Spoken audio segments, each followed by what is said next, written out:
Okay, so after a lot of mystery, clues left in a week-long manhunt, police have finally arrested a suspect in the murder of UnitedHealth CEO Brian Thompson. This is 26-year-old Luigi Mangione, and on the surface, he's a smart young guy who comes from a wealthy family and went to an elite, all-boys private school and was top of his class. Yeah, I know, the opposite profile of someone who you'd imagine to buy a gun and then carry out such a high-profile you-know-what. But as soon as police made his ID publicly available, the internet, being the internet, has scoured through every tiny piece of this guy's existence on the internet, and it turns out there's a lot more to him than what appears on the surface. His friends claiming that he disappeared months before the attack, the fact that he had pretty major back surgery, and even down to quotes that he liked from books he read on Goodreads. His Goodreads account, they got to that too. And there's even more interesting details coming from things that are not online, because CNN report that when he was in court, he suggested that the cash that police found on him when they arrested him may have been planted. So yeah, a lot to get into. So subscribe so we hit 500k before the end of the year. And without further ado, let's get rockin'!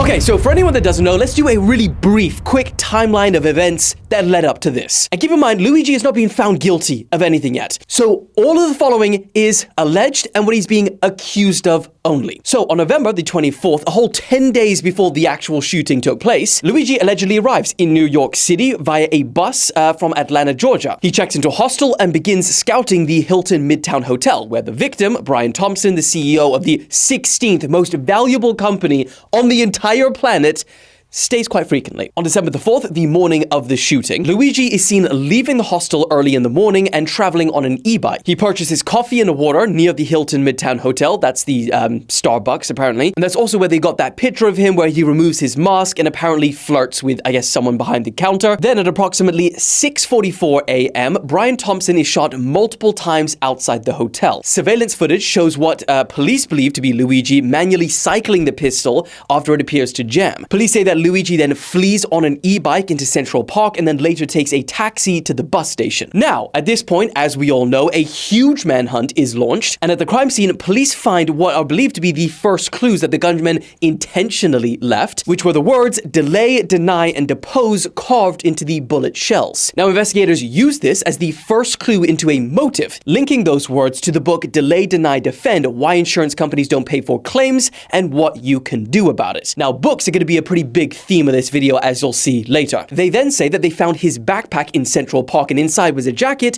and Monopoly money. Still don't really know what the whole Monopoly money thing is. It's got to be something, right? Some clue, because we're not just casually packing Monopoly money in our bags before we just nip out the house, are we? No one's doing that. Anyway, fast forward to yesterday, the 9th of December, he was found and arrested, and this is the part where it starts to get wild. So, according to reports, he was sat there chilling on his laptop at McDonald's in Pennsylvania, which is hundreds of miles away from New York. A customer then somehow recognizes him from the pictures which are all over the news. But these pictures are like pretty grainy, only see his eyes, so it's a pretty wild one. And I mean, to call the police based off of just that, it's a pretty ballsy move. I feel like it's very American, I'm not gonna lie. Because I'd be like, I'll be honest, if that was me, I would be second guessing the hell out of just myself, let alone having the freaking confidence to call police on someone. I mean, just imagine how awkward that would be if it was the wrong person. Anyway, so the cops show up eventually and they approach him and they ask him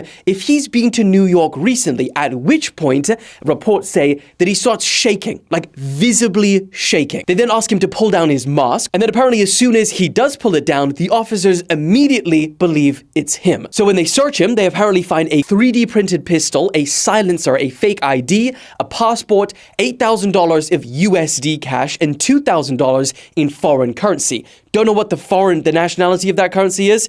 I would like to know though. I go to Uzbekistan or stay here Say that one more time? Now, here's where things get even more interesting. So they arrest him, and a few hours later, he has his first court appearance. And here's what CNN had to say about his time in the court. One of the most interesting parts of that particular hearing was actually his statements after the conversation about bail. The prosecutors basically stepped up there and made the case why they believe that this man should be held without bail. Prosecutors noted that they found him with $8,000 in U.S. cash, $2,000 in foreign currency, his passport, and also a Faraday bag, which is basically a bag designed to stop transmission of cell service. Luigi Mangione said, I actually want to address two of the things that you said. He said, I don't know where that money came from.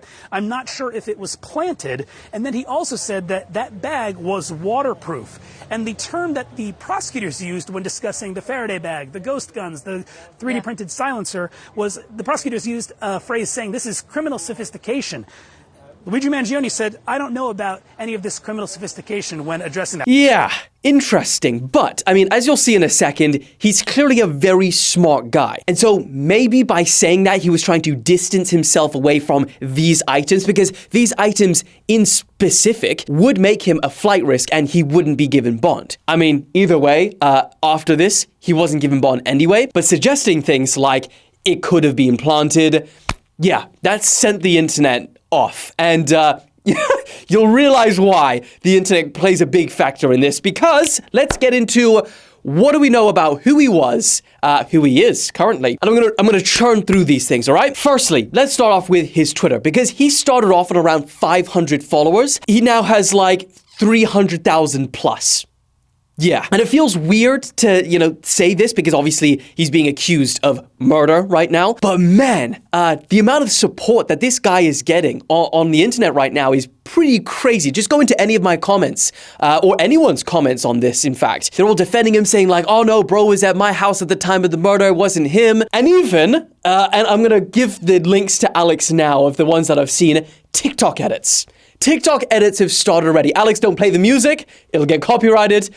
But you're seeing what's going on, and crazy. Well, it's the internet, isn't it? Anyway, he went to an Ivy League college, and for anyone that's not American, that's basically colleges that are highly prestigious and associated with academic excellence, highly selective admission, and social elitism. I had to write that down because not American.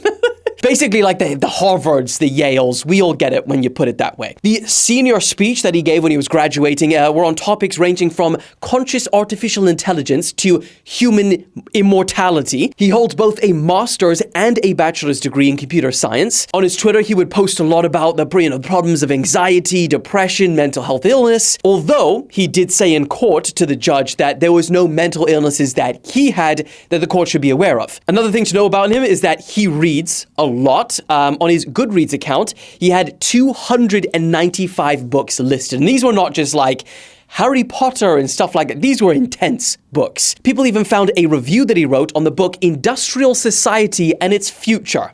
You catch the drift? Anyway, they highlighted a couple of interesting sentences he wrote. When all other forms of communication fail, violence is necessary to survive. These companies don't care about you or your kids or your grandkids. They have zero qualms about burning down the planet for a buck, so why should we have any qualms about burning them down to survive? Violence never solved anything is a statement uttered by cowards and predators. Now, as I mentioned briefly before, police say they did find a manifesto, and while the whole thing hasn't been made public, at least officially, because I've seen things scattered around. I don't know if they're real though, so I didn't think of bringing them forward on here. But police sources do say that the following line is in it. These parasites had it coming. I do apologize for any strife and trauma, but it had to be done. The banner on his profile on Twitter included an X-ray image of a person's lower back with what appears to be these screws and plates inserted into it. Now, this picture, along with his friends saying that he did have major back surgery, leads us to believe that this picture probably is his. And this is also consistent with what his friends who went to high school with Luigi said about him. One said, what keeps coming up is a back surgery that changed everything for him,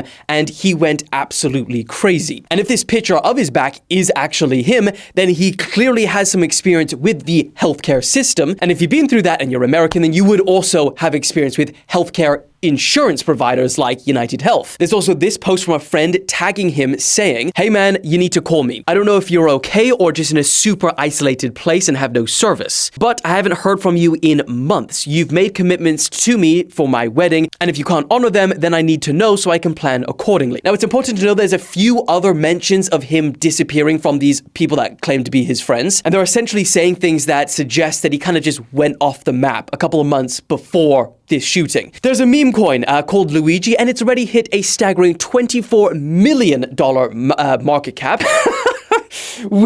Anything that happens, there's a meme coin. And then finally, the phrase "Mama, I'm in love with a criminal" is now trending on Twitter with pictures of Luigi, which I think is apparently a Britney Spears song or a phrase from it. I don't know. And now, obviously, as you can see from this, there's a lot of people that are, glazing Luigi. And I think that's a combination of the fact that he's obviously good looking, but then also people have had very bad experiences with insurers, the healthcare system in America. So obviously the internet is painting him as a hero, but to that sentiment, this is what police had to say. This killer is being hailed as a hero. Hear me on this. He is no hero. The real hero in this story is the person who called 911 at McDonald's this morning. With all that being said, that's pretty much everything, the main points that we know about him, at least as of right now, but things are moving rapidly. So make sure to follow my TikTok, Instagram, that's where the breaking news will happen first, or just subscribe and then wait for the big old